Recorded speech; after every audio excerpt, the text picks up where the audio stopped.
Hi, everybody, and welcome back to another episode of a new show here on the Wisdom Hub Food as Medicine with me, your host, Davyd Farrell, host Rebecca O'Reilly. Now, Rebecca is a nutritionist and a naturopath specializing in food as medicine. This is what she teaches in order to help, all of us right now understand what is going on in our bodies and really what do we need to get out of our bodies so that we can start to really elevate our souls, our spirits onto a new earth timeline. So, hi, Bex, good to have you back for another episode as Food as Medicine. How are you doing? Hi, Dahi. I'm doing really well. Yeah, really good. And looking forward to our chat today.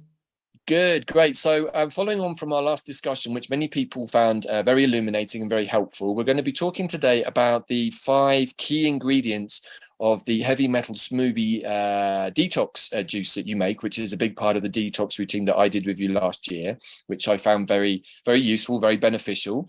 And the ingredients themselves are very high-powered medicines, and hence the whole piece, food as medicine, right? So, where's the best place to start with this, Rebecca? Are we going to be going through each piece one by one, or do you want to give a quick overview of the medicines and how do they work together and what's the general premise here? Yeah, so maybe let's talk about the sort of key ingredients of the heavy metal detox smoothie, and then we can break it down by each one. Because like you say, each one is just such a powerful, beautiful medicine in its own right.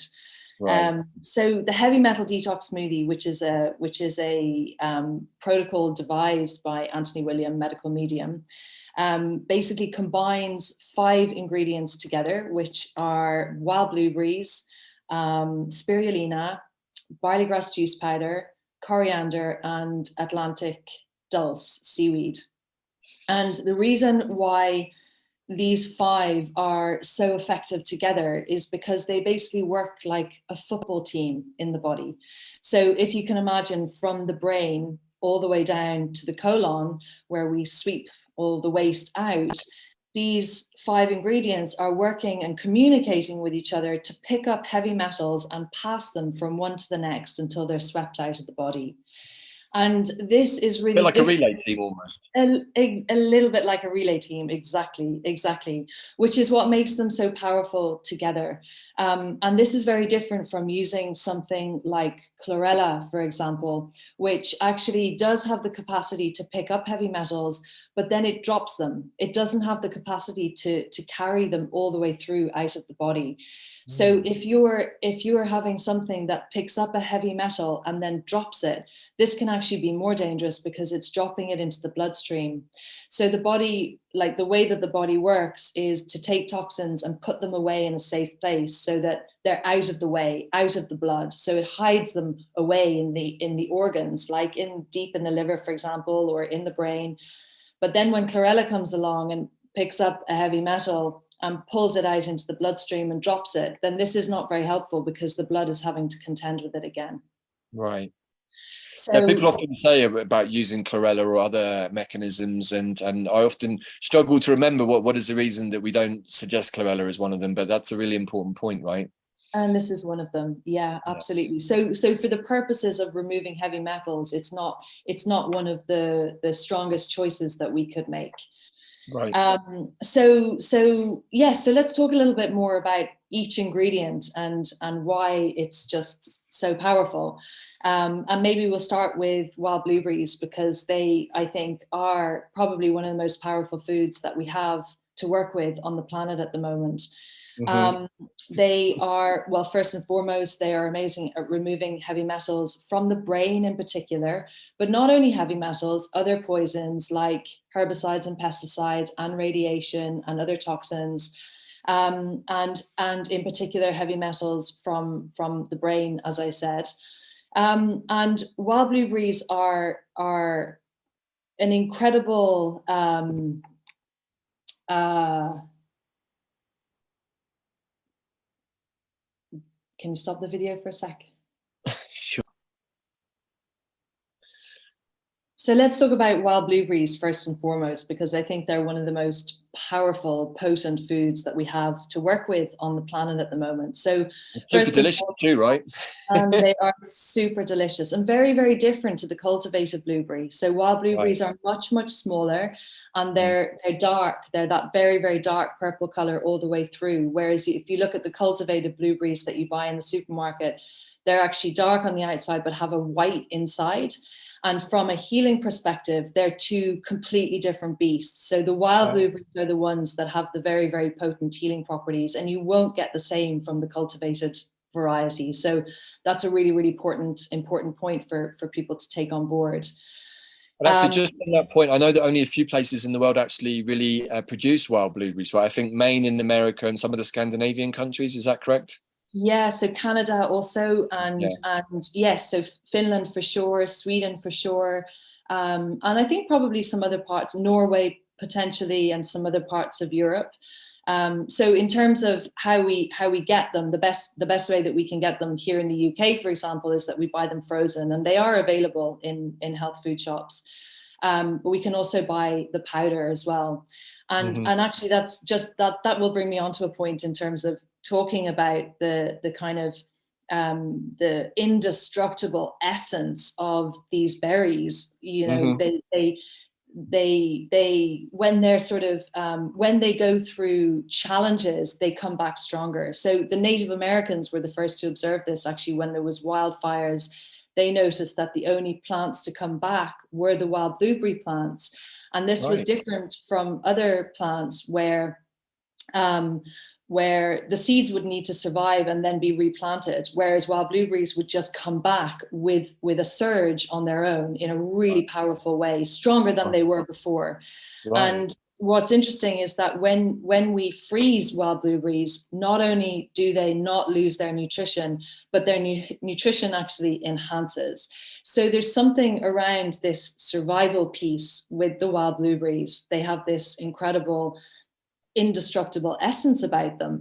And so when we observe what they're doing in nature, this is how we can tell what that plant will do in our bodies. So when we take that plant in, it's like we take in that indestructible essence of the wild blueberry.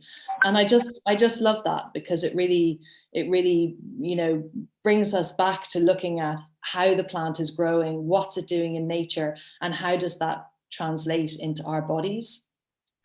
And I love this because, you know, this is so much part of my world too, with the doctrine of signatures and medicines and understanding what do they do in nature. It's like the mushrooms, for example. You know, when we work with mushrooms, they're also decomposing the self, and that's part of nature's, you know, their job in nature is to break things down. And also, just to add in, I know that where I used to live in Wales, we used to have wild bilberries. Are they also part of the blueberry family? Are they also good to go out and forage?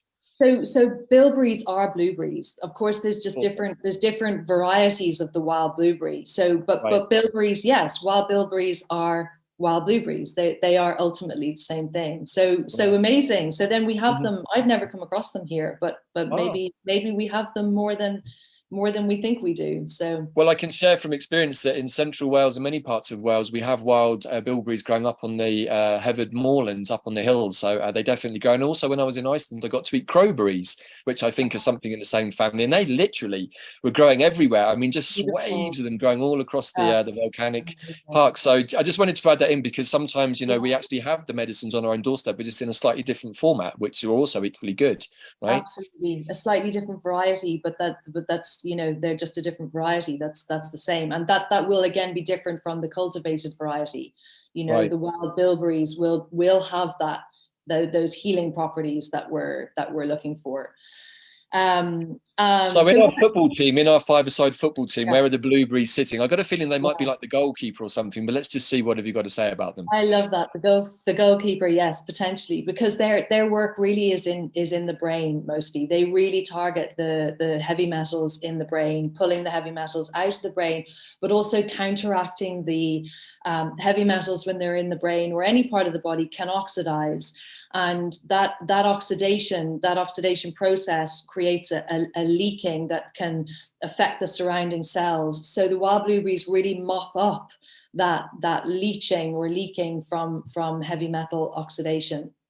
So they're really powerful in that way. They're an amazing liver restorer. So they really look after the liver, and they have this this very special quality that they can go into the body and literally scan in the body what's happening in terms of disease and toxicity, and they know where to go and they know how to help us heal.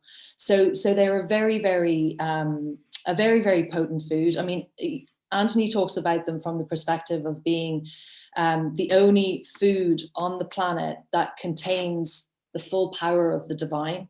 They're very all-rounded in that way, and that they will be and are the key to humanity's survival in the coming times. They're that strong in terms of the sort of the divine information that they hold. And I really, you know, when I read that, it really resonated, because when you're taking wild blueberries on a regular basis, you can really feel the energy of them in your body. Like they have this sort of, you know, they have this potent effect on the brain. You know, this, like, it's almost like a waking up of the brain.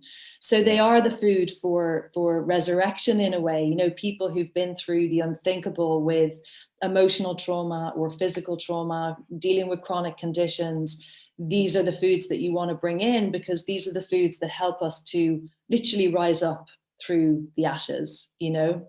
Wow.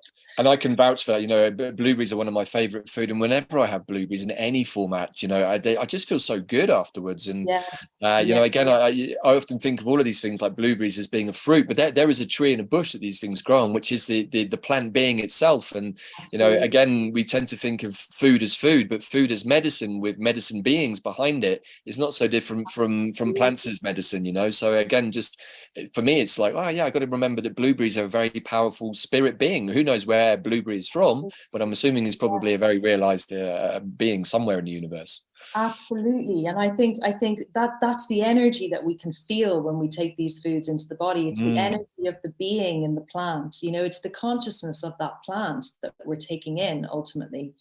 So wild blueberries have a very expanded and divine consciousness that I think is important for all of us today. And they taste delicious too, you know, right? I mean, I think any berries that have got blue or black coloration are really good for us. Elderberry is another one that, and perhaps we'll talk about in a future edition, because also super intelligent being, but also full of incredible medicines, particularly for the winter. And this is a good time for these medicines, the blue and the dark berries. They're good for many things, right? So many things. I mean, all the berries, you know, raspberries, black. I mean, at the moment in the UK, where all the blackberries are coming into bloom, the elder trees are dripping with berries at the moment. So I've just gone out and picked a whole bunch to make some elderberry syrup with raw honey. Amazing. So there's you know, we have so many of these berry bushes, berry trees that are around that we can use, and they all have their own qualities. But I think that the wild blueberry does hold this very, very special quality, and especially in relation to heavy metals. Right. And also, just before we go on to the defensive line of our five-a-side team, you know, it's also just worth, I think, acknowledging that medicines like the berries appear at a certain time of the year, right ahead of when we actually need them, right? And so for me, every winter when I lived in Britain, or every autumn around this time, I would go out and pick elderberries, make a syrup or preserve, because that would be my preventative medicine for the winter. And I haven't had, touch wood, a cold or flu in like 2 decades. And it's not just because of elder, but because of many things. But these berries are gifted to us by nature to help us get through. So absolutely go out there and enjoy your berries while you can, right? Exactly. It's all in divine timing, the way that these things appear in nature, for sure. Right, exactly. Question. Yeah. So after the goalkeeper protecting the vital part of the knick-knack up here, the brain, you know, the circuit board, so to speak, of the guy in charge. So who's in our defence then, coming down the system as we work through our five-a-side football team? Who's holding the back line for us? So I think we're going to bring in Coriander next, because Coriander also has a big impact on the brain. Right. So Coriander, also known as cilantro or Chinese parsley, this is really our go-to herb for heavy metal detoxification.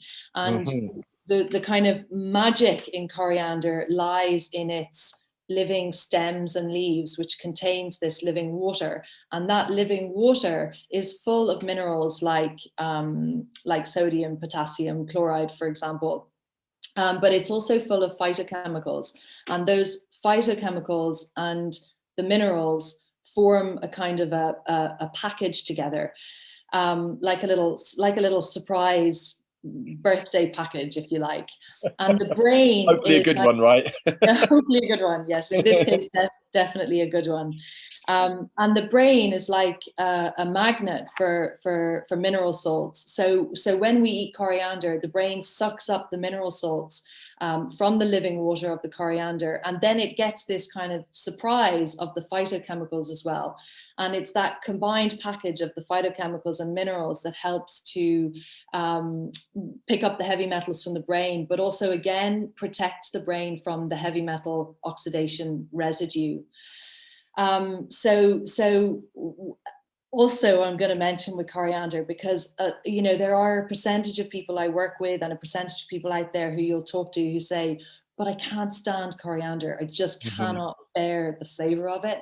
And there's a very good reason why. And those are the people who need it the most. Because that flavor that they're experiencing is a sign that there's a lot of heavy metal oxidation happening in the body. It's not necessarily a sign that they have more heavy metals. It's just that there are more heavy metals that are oxidizing. And when the heavy metals oxidize, the leaking can run into the lymph fluid and also into the saliva. So when you put coriander in the mouth, the phytochemicals and the minerals immediately start to bind onto that heavy metal residue and to pick it up and pull it out of the body. And that can create this kind of abrupt or not such a nice flavor in the mouth. So those people who are experiencing that, I would say, please do eat some more coriander, because it's what your body is asking for. Right, and this is actually a theme that, just to come back to what we talked about in the last video, right? Sort of the myth busting around the nightshades, and again, I know this is one that me and you disagree on with coffee, but there are many plants that have an effect on us, which I'm starting to realize are not necessarily the plant causing an unhelpful effect in the body, but actually the plant showing us something. Whether it's this, the sense of tomatoes and the inflammation, it's like it's not the plant doing that; it's actually the plant showing you there's already an underlying condition, I think. For sure. I mean, very often a plant will go into the body where it needs to go, and that can create an uncomfortable situation. Like, for example, if you eat garlic, for some people, garlic and onions are very uncomfortable in the gut, but that's because they are such strong removers of strep, for one, in the gut. So it's showing you that there's stuff there that really needs to be moved out. And if you can, obviously you don't want to be in the height of discomfort every time you're eating, but if you can bring those things, knowing that they're healing foods, if you can bring those things in a small way and learn to build them up, then the body will build a tolerance to them as it's detoxifying and cleansing. Wow. So yes, I really hear what you're saying around that. Super interesting. And just to add in also, one of the things I realized during the heavy metal detox I did with you is I ran out of coriander briefly, and I decided to insert Herb Robert. Yes, which God I kind of running out of coriander. Well, I know, God forbid such a thing would happen, but it did happen here and there. But I had thankfully had a reasonably abundant supply of Herb Robert, which for me is a bit like our native coriander, because it also works on removing heavy metals. And during the detox, I was also having Herb Robert foot bath every night, because it's really good at pulling heavy metals out of the foot. So again, sometimes it's best to stick to the itinerary as described, but sometimes maybe we've got other alternatives if we can't find them that nature provides in our immediate environment. So okay, so we've got coriander propping things up at the back. Now we're looking for a midfield duo here, which I feel could be. I'm just going to add in a couple of last points around coriander, simply because coriander is such a beautiful supporter of the adrenal glands, and it's also highly antiviral, antibacterial, antiparasitic, and a deterrent for worms, because the worms just do not like the flavor of coriander. So I think that that's an important point to bring in, because these are other factors that we're also dealing with.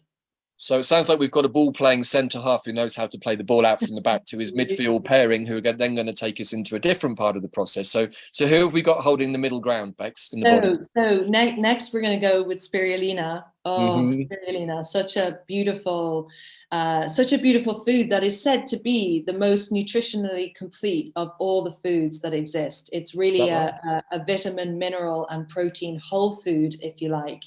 And spirulina's positioning in the body when it comes to heavy metals is that it works in the liver, the reproductive system, the intestinal tract, and also the thyroid and also the brain. So it covers quite a large ground. So it really gets in there to remove the heavy metals, but it also really works with radiation, which is something that we are contending with in our world today in a big way.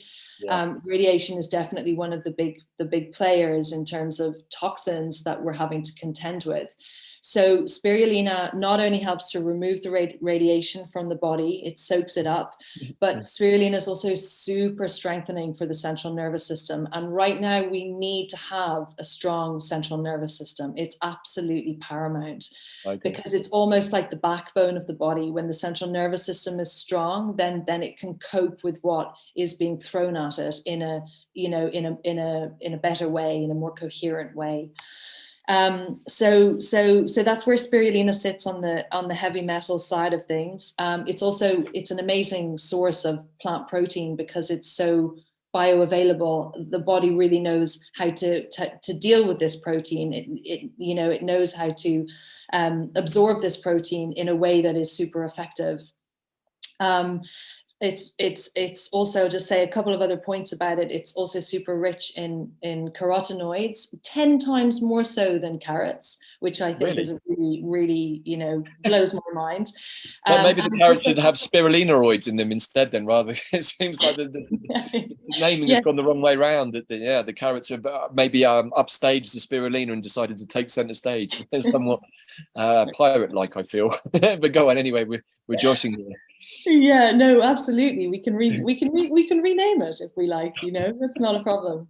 Spirulina oil. I like it. Yeah, sounds kind of a tongue twister, but it's a little bit more authentic, I think. Anyway, we're playing with authentic and slightly off planet as well. So yes, also super rich in iron. And often when people are dealing with chronic conditions, iron can be very, very low in the body because the bugs love to feed on iron.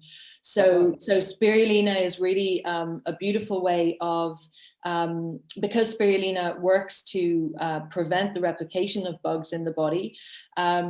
It's doing that, but it's also providing a safe form of iron at the same time. So it's a really lovely way of building up someone's iron levels without giving them outright iron supplements, for example. So a more gentle way of really giving safe iron. Yeah. And what happens when the body's deficient in iron, Bex? I know, of course, that can cause anemia, but how would we understand that? Can you share a little bit more about that, maybe? Yeah, so I mean, all sorts of things, but the biggest thing that someone would experience is tiredness and breathlessness, just this kind of feeling of really deep exhaustion.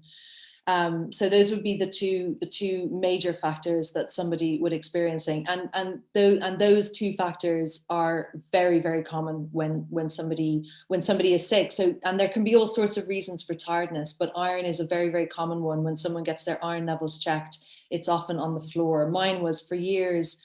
I mean, it was so low that one doctor said to me, "I don't even know how you're functioning right now." It hadn't been tested for years and years, and when I first had it tested on a health retreat in the States, the doctor said, I don't know how you're still functioning right now. And that was at the time because the pathogenic load in my body was very, very high. So those pathogens were feeding on the iron. Right. So this is the major problem. The pathogens and the things in the body are depleting us of these vital minerals and nutrients, right? Absolutely. And then obviously if there's, weakened digestion, for example, then you're not absorbing things properly either, so that's another challenge. Yeah. So the last thing I'll say about spirulina is that it is a great blood sugar balancer.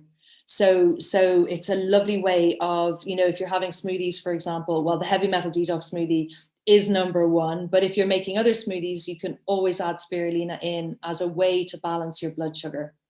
Wow. So in our football team, Spirulina is the midfield libero holding space and looking to play the killer pass to either his associate in midfield, which I'm assuming is probably going to be barley wheatgrass powder. Barley grass juice powder. Yes. Barley grass juice powder. Sorry, yes. That's okay. Is there a difference between the two, just so people don't get confused, because they are a little confusing? Yeah, so barley grass juice powder comes from the barley seed, and wheatgrass would come from the wheat seed. So two different seeds. Does that make sense? It does, yes. So not to get confused as I do, but I just wanted to put that out because it is easy to get them mixed up. It is easy to get confused. It definitely is. And wheatgrass in its own right is also a really, really beautiful powder that we can work with. It's also got its own properties, but not in relation to the football team of the heavy metal removers. So playing for a different team, right? Maybe he's playing for the crosstown rivals. yeah, maybe, exactly. But in a positive way. Of course. He's still on side. So barley grass juice powder is really, really high in minerals. It has a super high mineral content. And with regards to where it sits in the body, in relation to removing heavy metals, a bit like spirulina, it also works in the liver, the reproductive system, and the intestinal tract. But then it's two organs that it kind of focuses around are the spleen and the pancreas. So that's where it's sort of focusing on drawing out the heavy metals. But it's also an amazing way of building up a very nutrient deficient liver. So while it's sort of detoxing the body, it's also really nutrifying the body at the same time, if that makes sense. I mean, all of these foods are, but barley grass juice powder in particular is just super, super high with its mineral content. So when someone is nutrient deficient, which is most of us in the world at the moment, then we need to be focusing on those foods that build up our nutrient reserves, and minerals are the way that we do that. And so barley grass juice powder is brilliant for that. What else do I have to say about this beautiful plant? Well, how it's harvested, right? So people get confused with both barley grass juice powder and wheatgrass, for example. They think, oh, has this got gluten in it? But neither of them have gluten, because the harvesting takes place from the grass. So the seed is planted, and then the grass leaves grow, and they will be harvested. Those leaves will be harvested before there's any grain produced. So it's in the grain that the gluten occurs, not in the leaves of the grass.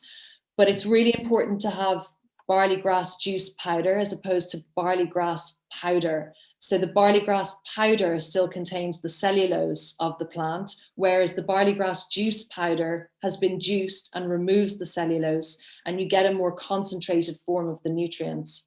Wow. I hope that makes sense, because that was quite a lot of information all in one go.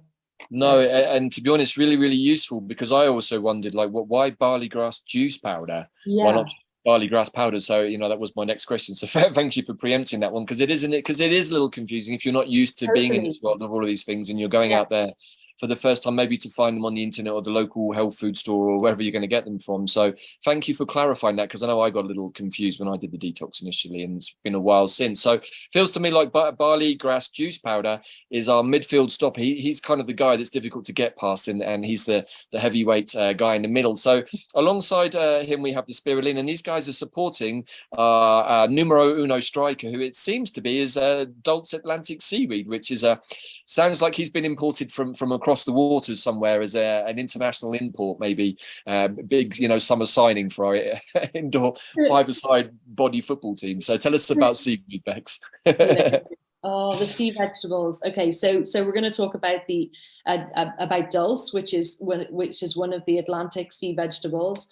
We get lots of dulse growing in Ireland, for example, which is really, really beautiful. And dulse is They're all powerful. The sea vegetables are all powerful in their own right, and I'll explain why. But Dulce in relation to heavy metals is super powerful because it's like the final member of the football team, and it situates itself in the intestinal tract, in particular in the colon. And as the heavy metals are passed down from the other members of the team, Dulce's job really is to see that any remnants and everything that gets passed down is effectively swept out of the body, so that it's not sitting around in the digestive tract, in the colon. But also Dulce in its own right, on its own, without the other members of the team, can go after Mercury in the intestinal tract. So it can really get into the hard to reach places of the intestinal tract and move Mercury safely out of the body.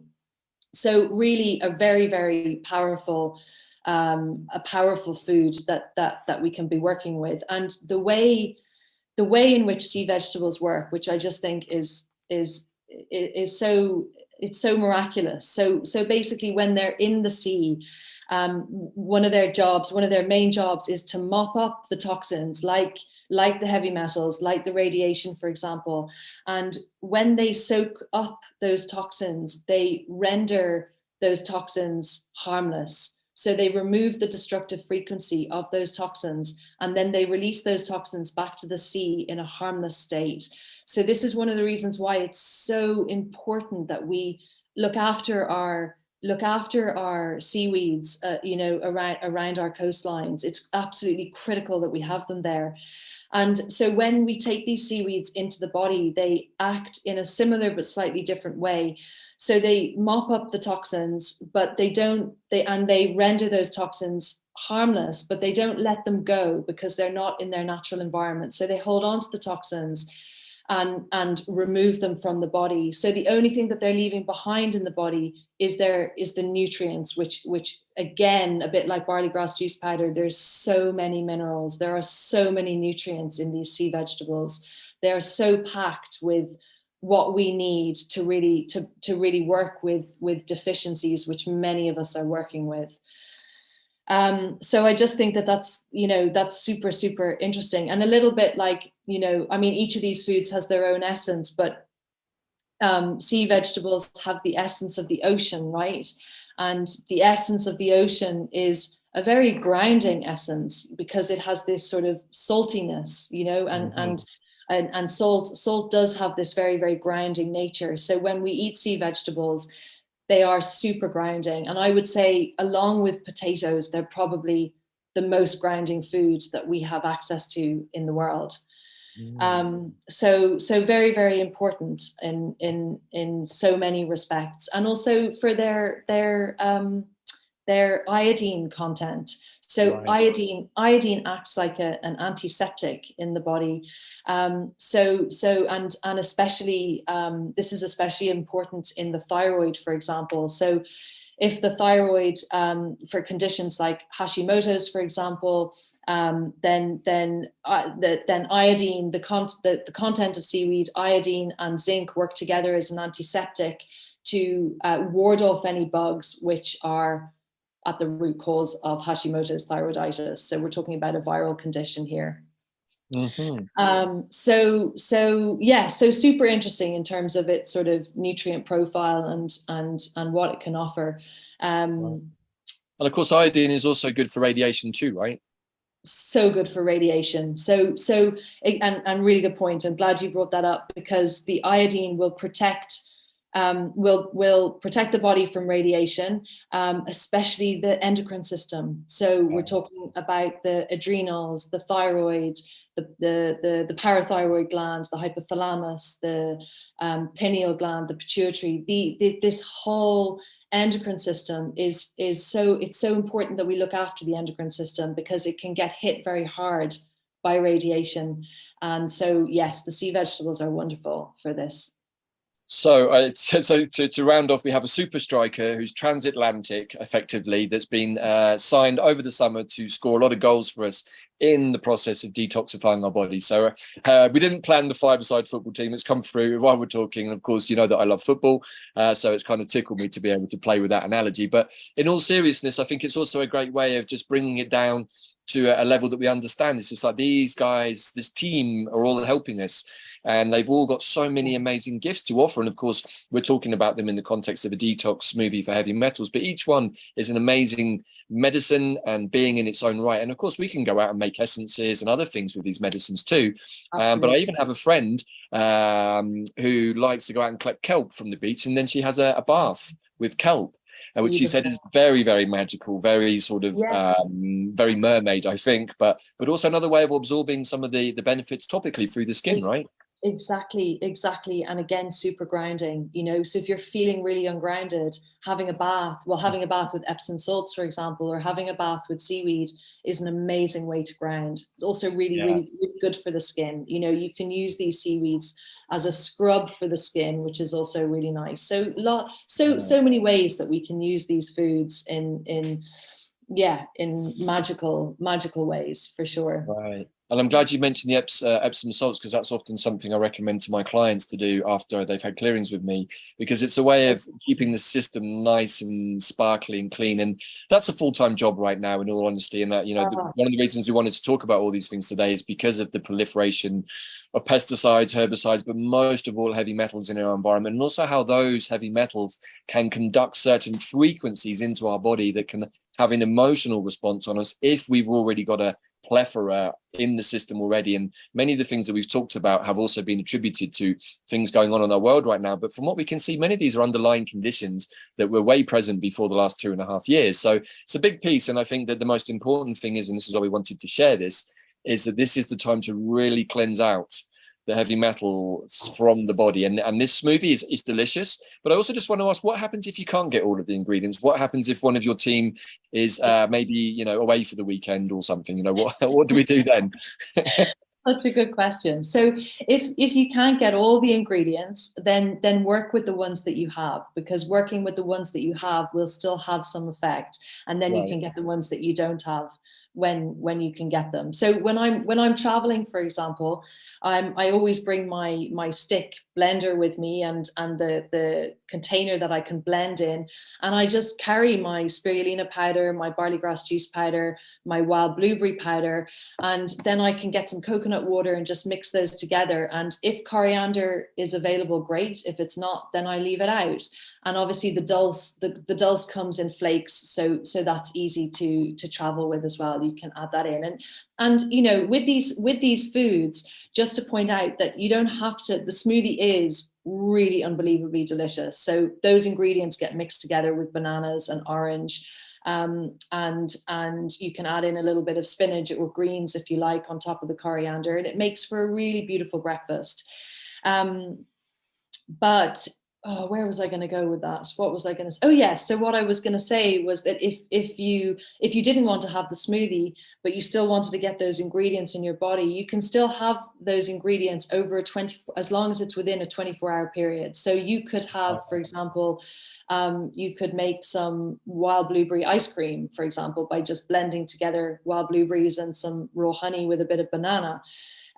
You could have the coriander in a salad. You could have the dulce on some soup or some potatoes, and then you could have your powders, just your two powders mixed, blended together with a little bit of coconut water as an afternoon drink. So there's different ways that you can work with these ingredients, but the goal really is to have all 5 within a 24-hour period to get the full benefits.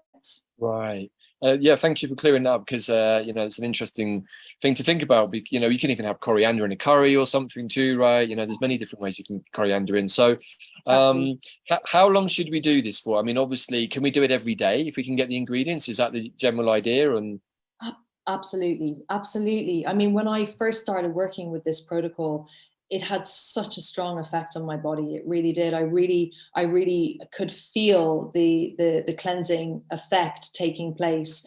And as a child, I had years of taking asthma medications, for example, and medications are full of heavy metals. So heavy metals creep into so many different things. So many of us are dealing with very deep levels of heavy metals. So we need to work with these protocols on a regular basis to not only get out the deeper levels, but also to protect us from picking up heavy metals every day, because we all are, that's a reality. So we want to work with the heavy metal detox smoothie as much as possible to keep flushing the heavy metals out on a regular basis. So I tend to aim now, I mean, I was every day for quite a long time, and now I tend to have it about 5 days of the week. And then on those days I'm not having it, I will maybe have, 2 or 3 of the other ingredients during the day in one way or another, just because those ingredients form such a regular part of my life anyway. Yeah. And we talked about dandelion and the recent dandelion immersion and its cleansing properties. Can we add dandelion into the smoothie, or should we keep it as it is, add dandelion in somewhere else? What do you suggest? Yes, you can add it into the smoothie. I would say for the most part, it's better to keep that smoothie as that smoothie and work with that. But for sure, if you wanted to add in some fresh dandelion leaves, for example, you could do that. Yeah, you could. Or even dandelion powder, which you can get in capsules. And I just, I understand that when you're working with a protocol, there's a kind of container that's created with those 5. Yeah. But I also know that you can put bananas in with that mix, which is what I used to do, because bananas give you lots of energy and natural sugars. So that's also beneficial to the system, right? Absolutely. Yeah. I mean, I think once you're kind of up and running with the basic protocol, then you can add it. And I think especially, I wouldn't tamper with that recipe too much, but in terms of adding greens in, adding something like radish leaves in, for example, that's a really good example, because radish leaves also help to remove heavy metals. Right? So that can be, and sage is another one. I don't think sage would taste very nice in that smoothie, but sage is also effective at removing heavy metals. So there are other foods, but those are the 5 predominant foods that help to really uproot the heavy metals and pass them safely out of the body. Yeah. Well, no, I agree. I don't think sage is going to taste that great in that particular mixture. But I'll tell you what sage does taste great with, and that's butternut squash. Yeah, absolutely. Match made in heaven. And I'm sure you're not going to like this one so much, but if you add in a bit of gorgonzola, that's also really nice, but incredibly full of fat. No, I wouldn't be up for that one. No, I didn't think you would. That's just my life in Italy, I think, coming back. I remember eating a lot of gorgonzola. Anyway, that's a story from the past. But so, this is Food as Medicine. Today, we've been talking about the 5 very magical, very powerful plant medicines that combine into this heavy metal detox smoothie. And yes, we can take it as often as we want. And it is delicious. It took me a little while to get the combo right. I found that the Dulce flakes sometimes a little chewy, so maybe it's good to soak them overnight, which is what I ended up doing. And they also get stuck between your teeth a little bit. So, play with the recipe a little bit until you get the combination yourself. But I can definitely vouch for the effectiveness of the smoothie, having done it myself. I'll just say to that that you just need a good blender. Once you have a really good blender, then the Dulce flakes, you hardly notice them. But you can actually buy Dulce as a supplement. So the Vimergy brand do a really beautiful Dulce supplement, actually, that can be useful for traveling. And then you can just put the drops into your smoothie if you really struggle with the Dulce. Yeah. Right. Yeah. I actually quite like coriander, but it is a strong flavor, and I can understand why people find it a little bit difficult. And that's also, it's a bit like why I use herb robert, because the smell is also very similar and it's very evocative. But I wouldn't necessarily want to eat a lot of herb robert personally. But it does work really well as a foot bath whilst you're doing the smoothie detox. So I used to sit in the evening, pick some fresh herb robert, put it into nice little tub of hot water, and just sit there and just chill for 15-20 minutes, and that also helped the process. So this has been I think a really beneficial talk today, Rebecca, about all of these different medicines and plants, because heavy metal detoxification is a really, really important part of the process to shift through the toxic situations that we're facing, which is why we want to talk about this. Now, we're going to be doing Food as Medicine once a month, and maybe we'll get to talk about sage and butternut squash in another episode. But if people want to find out or contact you, Rebecca, about your work and more, what's your website address and your email? Or how so just to mention, for people who are interested in really learning how to put some of these protocols into place, I'm running a 21-day cleanse starting on the 26th of September. So that's an amazing way of working with a group online, so that you can really learn how to put some of these protocols into place in a deeper way. And it doesn't matter what stage you're at, you can join that cleanse. There will be options for everybody at different levels. And you can find out more about that on my website, rebecca-o'reilly.com. And from there, you can also find out how I work and get in touch with me if you want to. Yeah. Wow, beautiful. Thank you. And it's so timely, because we're going to be running the Artemisia immersion from the 13th to the 25th of September. So if you listeners out there really want to go full power, cleanse the system of unhelpful energies, and then cleanse of the detoxification of heavy metals, boom, you're going to set yourself up for a really beautiful end of the year, which I personally would suggest would be a great way to go. So I can see that the two things work very well together, because consistently I've advised all of my clients to do a parasite cleanse and a heavy metal cleanse. So the fact that these two options are available to everybody right now, I think is a gift, really. And I advise everyone to check them both out. Yeah, what a way to end the year. It couldn't be stronger, really. Wow. And we're in a strong time, and this is a strong moment, dealing with many strong things in our world. And again, coming off the back of the dandelion, the big piece that he taught me, amongst many other things, is be centered, be in the present moment, and in the present moment, be in your heart, and identify for yourself what's going on for you. And if you feel that you're being adversely affected by heavy metals, pesticides, etc., or parasitic energies, parasites in the gut, then I would suggest that now is absolutely the time to take action, because if not now, then when? And that's what Dandelion always says, there is only now. So you may as well do it now. Right? So booyaka. Thank you, Rebecca. This has been a wonderful chat. And yes, hopefully we're going to see many of you on the immersions and the detoxes that are going online, hosted by myself and Rebecca here. And if you do have any questions, please reach out to both of us at our website. So look forward to chatting with you again next month, Rebecca. I'm not sure what we're going to be talking about, but maybe we'll have an 11-a-side hockey team next month. Who knows? Who knows? The world is a crazy and beautiful place. Okay, everybody. Thank you for listening. Thank you, Rebecca. Ciao for now, and see you next time. Bye.